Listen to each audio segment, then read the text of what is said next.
They say she was forgotten beneath the floorboards, but legends grow in dark places.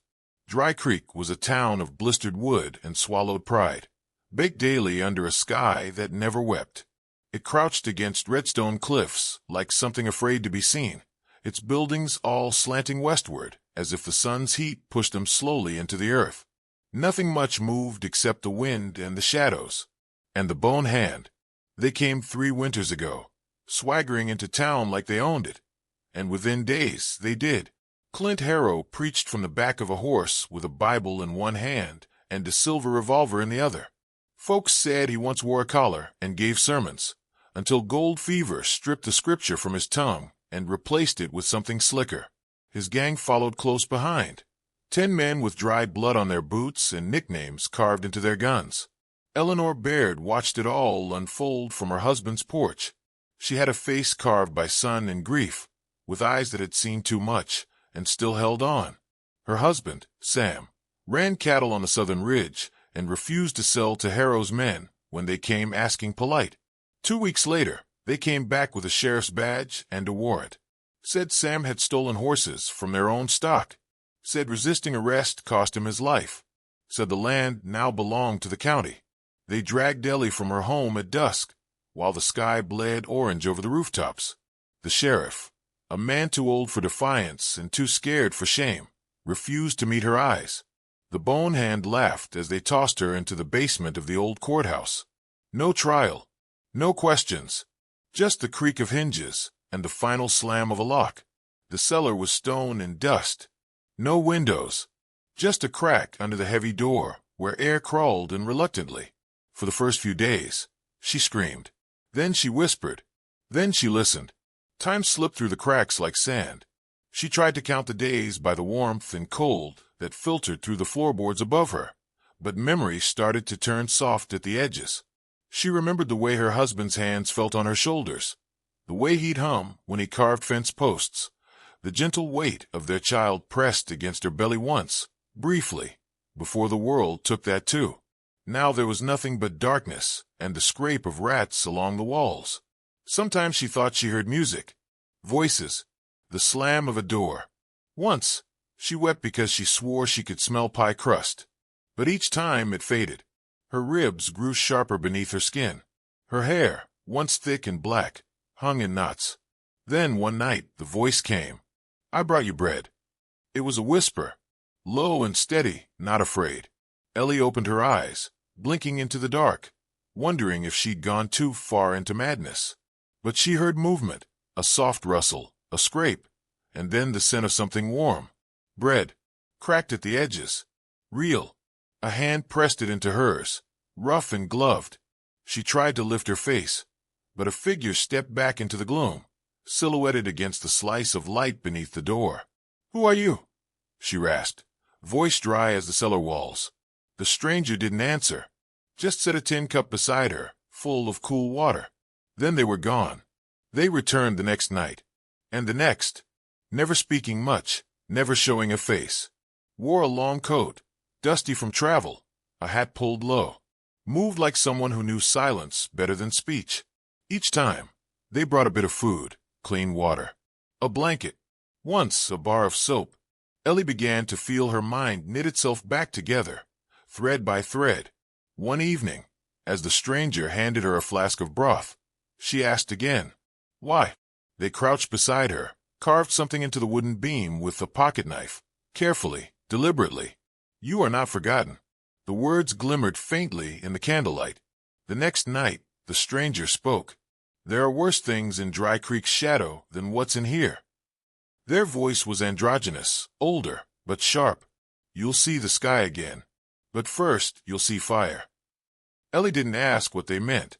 She nodded, and began to tell them things. She told them about the conversations she'd overheard through the old ventilation shaft near the ceiling. The gang used the courthouse like their own barroom when the saloon got too rowdy. They talked freely, believing her too starved or too broken to matter. Ellie remembered every name, every plan, every stash. They used the old mine again, she whispered one night, lips pressed to the stranger's ear, for things that ain't ore. I heard them laughing about bodies buried behind boarded tunnels. They bring crates in at night. Smell of rot and salt. Guns, maybe. Or worse. The stranger nodded. Said nothing. Just left a knife behind that night, in case anyone else came. But no one did. For 3 nights, silence reigned. The stranger didn't return. Ellie sat in the dark, panic climbing her throat. She rationed the bread crusts, drank the last of the water slowly. Her fingernails scraped at the carving in the wood, tracing the words until they bled. You are not forgotten. Then came the shots. Muffled, distant at first, then louder, sharper. Somewhere above, glass shattered. A scream pierced the quiet, then silence again.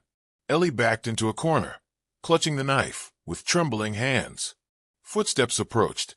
Steady. Slow. The cellar door groaned open on ancient hinges. Light spilled down the steps, gold and flickering.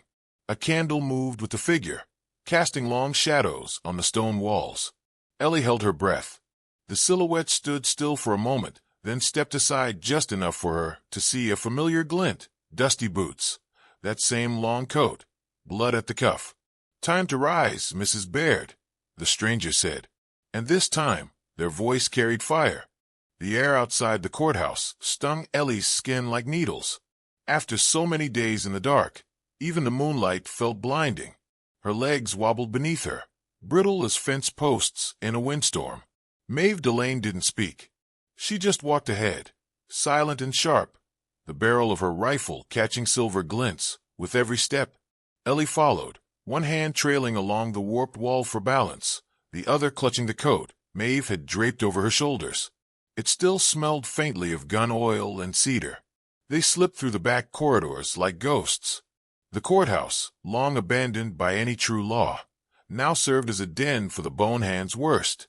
Maeve knew the halls, knew which doors creaked, which stairs to skip. She moved with the certainty of someone who had memorized danger's layout. Ellie, weak and stumbling, felt like a newborn calf beside her. Out in the alleys, the town slumbered beneath a sky scattered with stars. A dog barked once. Then silence. They ducked behind barrels, scaled a fence, crossed into the scorched bones of Old Jeb's saloon, where half the walls still bore black soot. Ellie sank onto the floor with a sigh that sounded more like surrender than relief. Maeve crouched beside her, lighting a stub of candle between 2 bricks. Her face came into full view for the first time, sharpened by age, weathered by war. A scar traced her jaw like lightning frozen mid-strike. Her eyes held the same steel gray as the old railroad spikes scattered through town. You weren't supposed to be there, Maeve said. Her voice was low, rasped by smoke and silence. Ellie turned to look at her. You mean the cellar? Maeve nodded. I came to gut this gang from the inside. Harrow killed my brother. Shot him in the back during a surrender. That was Tennessee. Years ago. I tracked him to Dry Creek thinking I'd find weapons, papers, maybe an ally in the sheriff. Instead, I found you. Ellie let that sit a moment. I heard things from under the floor. Every plan. Every secret they thought they could bury in liquor and laughter. I was forgotten, but I listened. You're not forgotten anymore. Their eyes met, and for the first time, Ellie felt something stir, fragile and hot, like a coal flickering back to life. The next morning, Maeve handed Ellie a Derringer. 2 shots. Small grip. The sort of weapon a lady might hide in her sleeve. Ellie turned it over in her hands like it might shatter. Ever fired one? No. You will. The desert around Dry Creek wasn't made for forgiveness. Red dust clung to the teeth. The wind whistled secrets through canyons. Maeve and Ellie made camp in the ruins of Old Jeb's, taking turns watching the trail. Ellie practiced firing at bottles, each shot echoing across the empty town like a promise. Her aim was crooked, but steady. Maeve said nothing, just kept her nearby and taught her how to reload, how to hide nerves behind grit. That night, Maeve laid out a map on the saloon's scorch bar. Harrow's boys run silver and opium from the mine through this pass, she whispered, pointing with the knife she used more often than her words. Tonight, they move a big shipment. We cut them off here. Narrow ridge. One way in, one way out. Ellie nodded, jaw set tight. And then, we take Harrow. They moved at dusk, carrying canisters of lantern oil and a bag of iron nails. At the ridge, Maeve poured oil over the rocks slick as snake skin. Ellie helped scatter nails where hooves would stumble. When it was done, they crouched behind scrub and waited. The sun dropped fast, setting fire to the sky in streaks of orange and blood. Hoofbeats echoed. 4 riders. 2 wagons. Harrow wasn't among them, just grunts. Maeve signaled. Moved like wind. The first man never saw her coming. A thud, a choke, and he was down. But the second man veered off, spotted Ellie. She froze. Then the derringer leapt into her hands, almost of its own will. The shot rang out. Missed. The man charged. Ellie fired again. This one struck, chest close. He crumpled at her feet. Her breath shattered in her throat. Blood bloomed dark on the dirt. She dropped the gun, staring at her trembling hands. Maeve touched her shoulder. You're still alive. Ellie nodded, barely. By the time the sun rose, they had the route cleared. No survivors. The wagons burned beside the canyon wall. Maeve led Ellie toward the mine, where Harrow was said to oversee the bigger deals himself. The place reeked of sulfur and greed. Crates lined the walls. Tunnels snaked deep into the mountain, darkness thick as tar. They found him behind a desk built from coffin wood, counting coins with the preacher's care he was once known for. Clint Harrow, Maeve said, stepping into the room with her rifle raised. He turned, slowly, smiled. That silver tooth, catching candlelight, like the devil's wink. Well, he said, drawing out the word like a hymn. The ghost herself. I always figured you'd crawl back from whatever hell I sent you to. Ellie stepped forward. She held her chin high, even as her knees threatened to buckle. You remember me? Oh, I do. The widow with fire in her eyes and dirt on her name. He looked her up and down, eyes crawling like ants. You were nothing but a pawn. Maeve struck him across the face with the butt of her rifle. He fell to the ground, cursing. Ellie stepped closer. She held the derringer now, freshly loaded. Her hand didn't shake this time. You think you buried me. But I heard every word, every shipment, every man you killed. You locked me in the walls of your own confession booth. He laughed, blood on his lip. You still think this town wants saving? No, she said. But I do. Maeve tied his hands. They dragged him out into the light. Then the ground shook. A boom echoed through the valley. Dynamite. Dust rose like smoke from the far ridge. Screams. Hooves. The rest of the bone hand wasn't far. Maeve turned, gun already drawn. We're not done yet. And behind them, the mine trembled with the weight of justice coming loose. Morning bled slowly over the cliffs, casting Dry Creek in a pale gold that softened even its most jagged edges. The desert wind had quieted to a whisper. Ellie rode stiff in the saddle, her knees aching, her breath thick with dust and exhaustion. Clint Harrow slumped forward, tied to the second horse like a sack of old bones, his mouth gagged, his wrists bound in thick leather. Behind them, smoke still curled from the canyon trail, where justice had begun to dig its roots in flame and ash. Maeve rode ahead, her eyes scanning the horizon. She hadn't spoken since the mine collapsed behind them. There was no need. The silence between them now was different, earned, not empty, shared like a scar. Dry Creek hadn't changed in the days Ellie had been gone, but something in the air had shifted. Windows cracked open as they passed. Curtains twitched. Boots scuffed on wood porches. The town was watching. They tied the horses outside the sheriff's office. The old man sat at his desk, polishing a shotgun he hadn't fired in years. He glanced at them, then back at the barrel, as if hoping they'd vanish. Maeve dropped the satchel onto his papers with a solid thud. Silver coin spilled out, along with ledgers filled with coded transactions, maps marked in red, and letters from men twice as powerful as Clint Harrow. The sheriff didn't look up. I didn't see anything. You didn't, Maeve said flatly. But now you will. She turned on her heel, walking into the sunlight like it was nothing more than another warpath. Ellie stood in the doorway, waiting. Slowly, the town began to gather.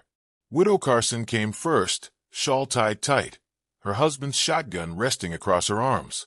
The blacksmith followed, apron still smudged with soot, his hammer slung low like a badge.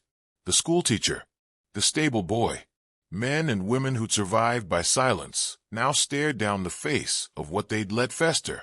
Then came the riders. Bone Hand, what was left of them, thundered into town like devils on a last errand. Dust billowed around their horses' hooves. Their eyes locked on Harrow, slumped and bound. Their guns gleamed. Maeve stepped into the street, rifle ready. But it was Ellie who moved first. She walked past the jailhouse steps, past the trembling storekeeper, and stood dead center on Main Street. Her hair still matted, dress torn at the hem, but her voice was steady. "This time," she said, loud enough for all to hear, "the cellar's for you." A murmur passed through the crowd. The townsfolk closed in behind her, quiet, certain. Widow Carson cocked her shotgun. The blacksmith raised his hammer. The Bone Hand hesitated. Then they drew. Gunfire shattered the morning. The air filled with smoke and heat, and the sharp ring of justice long delayed. Maeve fired once, twice, clean and fast. The blacksmith took a bullet to the shoulder and kept swinging. Widow Carson's aim was true. One man fell before he'd even fired. Ellie ducked low, heart hammering in her ears. One of the outlaws broke from the pack and charged. She reached for her derringer, the one Sam had given her on their second anniversary, before the child, before the cellar. Her shot cracked the air. The man spun and fell. Clint Harrow groaned behind her, struggling against his bonds. Maeve turned, rifle still warm, and kicked him to the dirt. "Not yet," Ellie said, walking to him. Her hand was steady now. She crouched beside him, pulled the gag from his mouth. He smiled even now. "You really think this ends with me?"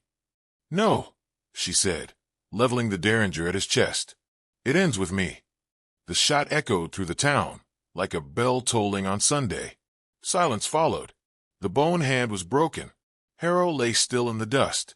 The townsfolk stood dazed, as if woken from a long, choking sleep. Maeve walked over, placed a hand on Ellie's shoulder. "It's done." Ellie didn't answer, just nodded, slow and quiet, and finally let herself breathe. By dawn the next day, Maeve was gone. No farewell, no trail to follow. Just a note pinned to the saloon door. "Keep it yours this time." The town buried its dead and began to move forward. Boards hammered over shattered windows. Horses unhitched from fence posts. Children returned to the dusty schoolhouse. The sheriff locked the jail for the first time in years. Ellie stood on her old porch, the one she thought she'd never see again. It had been rebuilt, plank by plank, with hands that had once turned away from her. Now they brought her nails and paint and hammers. No apologies, just quiet work.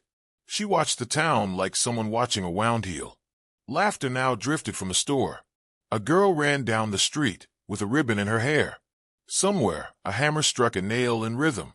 She walked to the edge of the porch and looked toward the cellar. It stood open, sunlight spilling down the steps. The stone was clean. No rats. No darkness. Just stillness. At the top of the stairs sat a small, round loaf of bread, cracked at the edges. Warm. Ellie smiled.